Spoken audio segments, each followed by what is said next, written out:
Toshkent viloyati O'rtachirchiq tumanida 15 sotuli xonadon sotiladi. Mana ko'chasini ko'rgan bo'lsangiz, nariyoqgacha asfalt kelgan.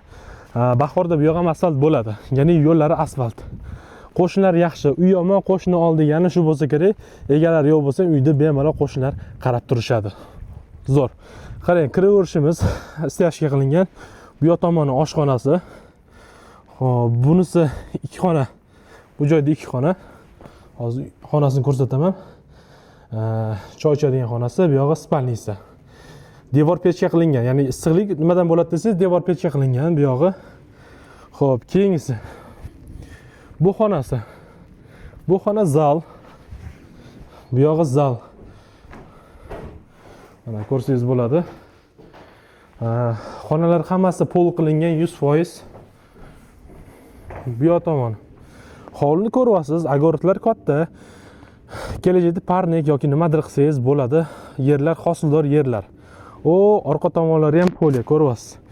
Ayniqsa chorvachilik qiladigan insonlarga juda mos variant. Daraxtlar ekib qo'yishgan. Bu yog'i podval. Mana kranchik.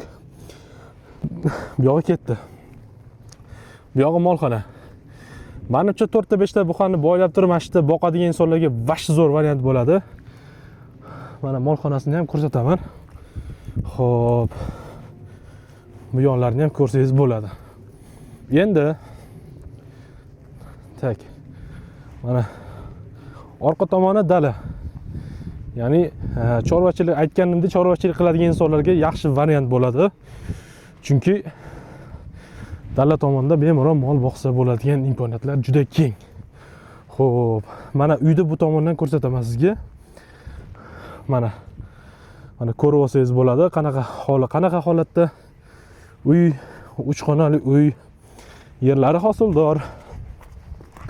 Bu yana bitta afzalliklarida nima desangiz, yaqinda xalqaro aeroport, ya'ni 5-6 kilometr yaqinlikda, ya taxminan shunaqa holatda. Bu joylarda kelajagi bor, kelajakda yerlar narxi ko'tarilib ketadigan ehtimoli juda katta. Xo'p, maktab, bog'cha yaqin, magazinlar yonida. Bu yoqda to'yxona ham yaqin. Maktab hamma narsasi yaqin, slogalar hammasi yaxshi, kommunalka xizmatlari hammasi bor, svet, gaz hammasi kirgizilgan, internet o'tgan. Ko'rib olsangiz bo'ladi. Xudo xolasa, uyda egalari narxini 35 ming deyaptilar hozir. Yana baraka qiladigan joylari bor, o't beradigan joylari bor.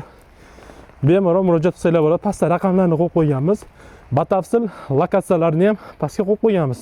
Lokatsiyalar bilan bemalol murojaat qilib, kelib baraka qilib ketsangiz bo'ladigan yaxshi xonadon.